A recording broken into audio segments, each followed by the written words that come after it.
Hello friends, मेरे channel Naresh Joshi को subscribe करने के लिए रेड कलर के सब्सक्राइब बटन को प्रेस कीजिए। जैसे ही मेरी वीडियो अपलोड होते ही आपको नोटिफिकेशन मिल जाए, उसके लिए बेल आइकन को प्रेस कीजिए। हेलो फ्रेंड्स, मैं हूं नरेश जोशी।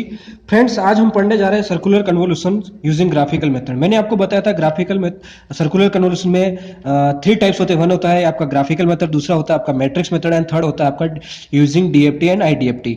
फ्रेंड्स, ये जो सर्कुलर मेथड ग्राफिकल ये सर्कुलर कन्वोल्यूशन जो यूजिंग ग्राफिकल मेथड वो बहुत इंपॉर्टेंट है।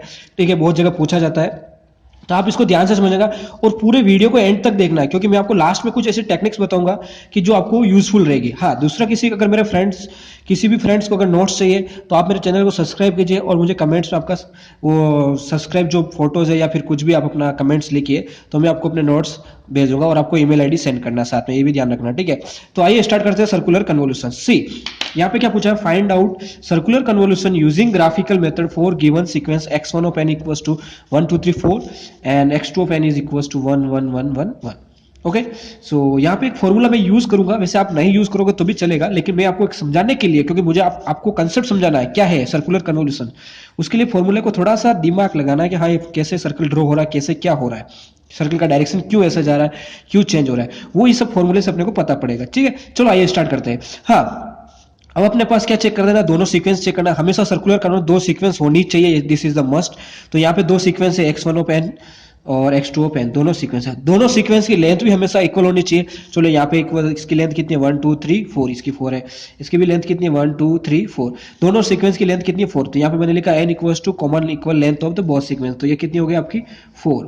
ठीक है, सर्कुलर कन्वोल्यूशन में हमेशा लेंथ इक्वल होनी चाहिए। अगर किसी भी एक सीक्वेंस की लेंथ कम है तो उसमें आप क्या करोगे, 0 ऐड करना है। जितनी, मान लो सीक्वेंस 1 की लेंथ 4 है और सीक्वेंस 2 की लेंथ इन केस अगर 2 है, तो उस केस में आपको 2 0 एक्स्ट्रा ऐड करके उसको क्या बनाना है, 4 बनाना है। फ्रेंड्स, रिमेंबर दिस, जैसे ये 4 हो जाएगा तो फिर आप सर्कुलर कन्वोल्यूशन सोल्व कर सकते हो। ठीक है, नहीं है, अगर गिवन है तो कोई दिक्कत नहीं है, नहीं है तो आपको 0 पैडिंग, उसको अपन क्या बोलते हैं, 0 पैडिंग बोलते हैं। ठीक है, आइए चलो स्टार्ट करते हैं।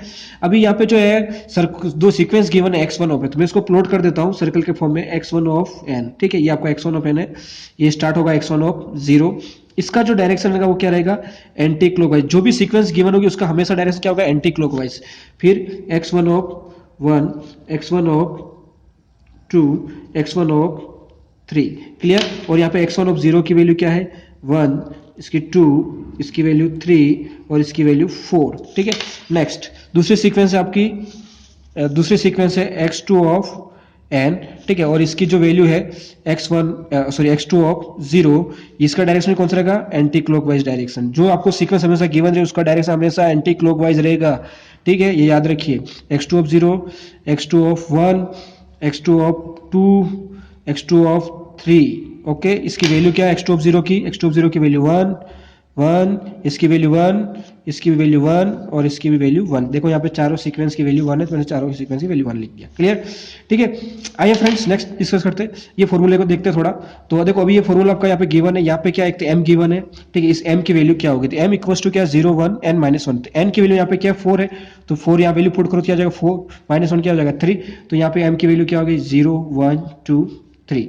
मतलब अपने को क्या करना है, इस m की वैल्यू 0 पुट करना है, 1 पुट करना है, 2 पुट करना है और 3 पुट करना है। ठीक है, चलो आइए स्टार्ट करते हैं 1 बाय 1। तो सबसे पहले हम क्या पुट करेंगे, 0। जैसे मैं 0 पुट करूंगा तो यहाँ पे क्या हो जाएगा, x3 ऑफ 0, यहाँ पे क्या हो जाएगा 0 -n, तो इसको मैंने क्या लिख सकता हूँ, -n। ठीक है, तो चलो आइए। ठीक है, ये मैंने सर्कल पहले से ड्रॉ कर रखा है, थोड़ा टाइम बचे उसके लिए। तो देखो, अगर मैं यहाँ पे x3 ऑफ 0 की वैल्यू पुट करता हूँ, x3 of 0, okay, x3 of 0, x3 of 0 equals to summation of n equals to 0 to 3 x1 of n x2 of modulus minus n 4। ठीक है, मैंने प्लॉट कर दिया। अब यहाँ पे ये जो सर्कल है, देखो फर्स्ट वाला सर्कल आपका यहाँ पे चेंज नहीं हुआ, जब आपने 0 पुट किया तो ये चेंज नहीं हुआ, जबकि चेंज कौन सा हुआ, सेकंड चेंज, सीक्वेंस चेंज हो गए। मतलब हमेशा आपको जब भी x1 ओपन रहेगा तो हमको यही सर्कल यूज करना है, ये चेंज होता रहेगा। ठीक है ना, ये आपका हर एक जगह चेंज होगा, जैसे आपके 1 पुट करोगे, 2 पुट करोगे, 3 पुट करोगे, चेंज होता रहेगा। कॉन्स्टेंट कौन सा रहेगा, ये सर्कल। तो ये सर्कल आपका कॉन्स्टेंट, इसको बार बार चेंज करने की जरूरत नहीं और बार बार ड्रॉ करने की भी जरूरत नहीं है, रिमेंबर दिस।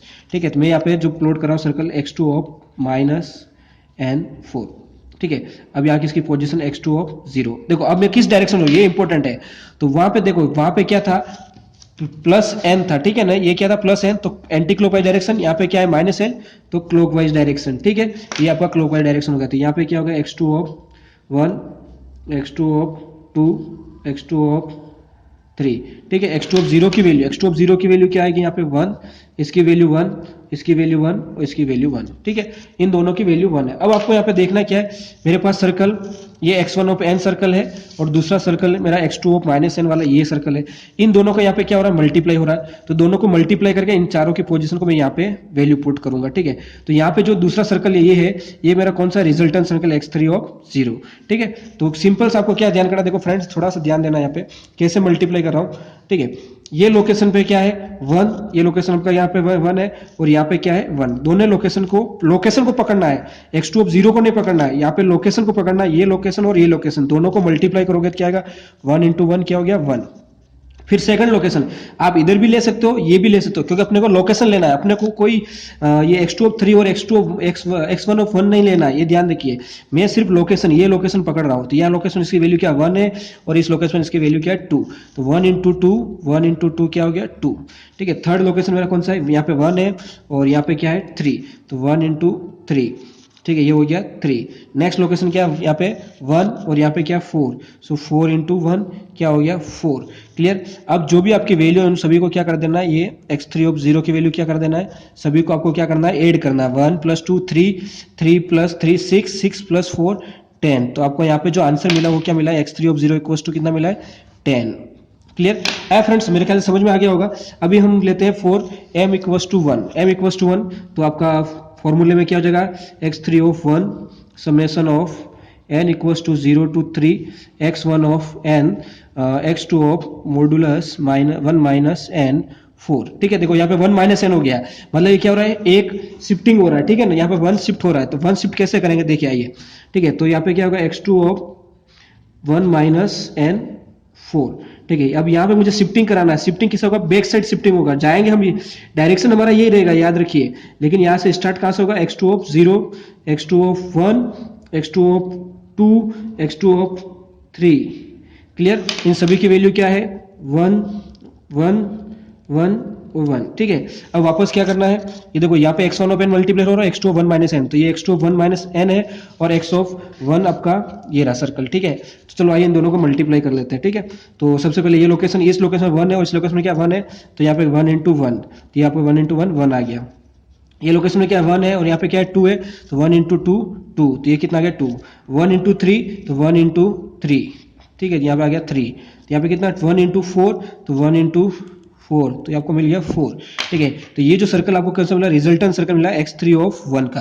तो यहाँ पे जो आपका x3 ऑफ 1 की वैल्यू क्या आएगी उसको ऐड कर देना है, तो कितना 1 + 2 3, 3 + 3 6, 6 + 4 10, तो इसकी वैल्यू आपके आ गई है 10, ठीक है। ये भी आ गया x3 ऑफ 1 = 10। नेक्स्ट सर्कल लेते हैं, नेक्स्ट सर्कल पे आएगा 4m = 2, तो m = 2, x3 of 2 summation of m = 0 to 3 x1 of n x2 of 2 minus n, मतलब अब आपकी शिफ्टिंग कितनी होगी, 2 शिफ्टिंग होगी, कितनी शिफ्टिंग होगी 2, ठीक है। तो अभी आपका लोकेशन देखो, ये x2 ऑफ 2 माइनस n 4, अब यहाँ से अपना स्टार्ट करते हैं, यहाँ पे ये अगर पोजीशन ये है तो 1 शिफ्टिंग यहाँ पे आता है, 2 शिफ्टिंग का यहाँ पे आएगा, तो x2 of 0, x2 of 1, x2 of 2, x2 of 3, direction वही रहेगा ये याद रखिए, ठीक है ना, क्लॉकवाइज डायरेक्शन, ठीक है। यहाँ पे अब इसकी वैल्यू क्या है 1, इसकी वैल्यू 1, इसकी वैल्यू 1 और इसकी वैल्यू 1, ठीक है। चलो आइए लोकेशन को, अभी दोनों मल्टीप्लाई हो रहा है x ऑफ 1 और x2 ऑफ 1 माइनस n, तो इन दोनों को मल्टीप्लाई कर लेते हैं। सी 1 इंटू 1 1, तो 1 आया, 1 into 2 2 2, 1 into 3 1 into 3 3, 1 into 4 1 into 4 4, clear. तो ये आपको जो सर्कल मिला वो कौन सा मिला, x3 ऑफ 2, ओके। इसकी वैल्यू होगी x3 ऑफ 2 की वैल्यू क्या होगी, इन सभी को ऐड करोगे, 1 + 2 3 और 3 + 3 6, 6 + 4 10, तो ये आ गया आपका 10। तो यहाँ पे इसकी जो वैल्यू आ गई कितनी आ गई 10 आ गई, ठीक है। अभी अपना m = 0 हो, m = 0 हो गया, 1 हो गया, 2 हो गया और 3 बचा है, तो 3 वाला कर लेते हैं। चलो आइए नेक्स्ट 3, तो यहाँ पे क्या आ जाएगा, सेम x3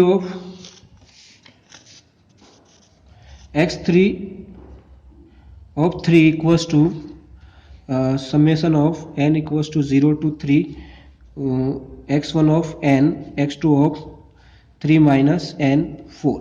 ठीक है, देखो आपका x1 ऑफ n यहाँ पे कांस्टेंट है, यहाँ पे चेंज कौन सा ये हो रहा है, तो ये x2 ऑफ 3 माइनस n, मतलब आपकी कितने शिफ्टिंग होगा, ये यहाँ से स्टार्ट होता है तो ये 1 शिफ्टिंग, ये 2 शिफ्टिंग और 3 शिफ्टिंग। आपका स्टार्टिंग पॉइंट क्या होगा, x2 of 0, x2 of 1, x2 of 2 और x2 ऑफ 3। ठीक है, डायरेक्शन वही है देखो, ठीक है ना, इसी डायरेक्शन अपन चल रहे हैं, तो इसकी वैल्यू यहाँ पे 1 है, इसकी वैल्यू 1 है, और इसकी वैल्यू भी 1 है, और इसकी वैल्यू भी 1 है। ठीक है, तो अभी अपने को क्या करना है, मल्टीप्लाई करना है। चलो आइए मल्टीप्लाई कर लेते हैं, मेरा सिंपल है। ठीक है, लोकेशन को पकड़ना है, ये लोकेशन पे क्या है 1 है, और ये लोकेशन पे क्या है 1, तो 1 इंटू 1 1, तो 1 इंटू 1 सॉरी 1 इंटू 4, 1 इंटू 4 कितना है 4, तो ये क्या हो गया 4, 1 इंटू 3, तो 1 इंटू 3 तो ये हो गया आपका 3, 1 इंटू 2, तो 1 इंटू 2 इक्वल्स टू 2। ये जो आपकी वैल्यू किसकी है, x3 ऑफ 3। ठीक है, तो x3 ऑफ 3 की वैल्यू कितनी आ गई, 1 प्लस 2 3, 3 प्लस 3 6, 6 प्लस 4 10। ठीक है, तो यहाँ पे आपको x3 ऑफ 3 की वैल्यू कितना मिल गई 10। तो फ्रेंड्स फाइनल आपका आंसर यहाँ पे क्या आ गया, x3 of m equals to 10 10 10 10। Clear, ये आपका फाइनल आंसर आ गया है। ठीक है, using circular convolution graphical method. ठीक है, ठीक है फ्रेंड्स, मेरे ख्याल से आपको समझ में आ गया होगा। नेक्स्ट वीडियो में इसी सर्कुलर कन्वोल्यूशन को हम विद इन 1 मिनट कैसे सोल्व करते हैं वो हम चेक करेंगे। तो मेरा नेक्स्ट वीडियो आप फ्रेंड जरूर देखना, क्योंकि वो वीडियो आपको बहुत कुछ सिखाएगा।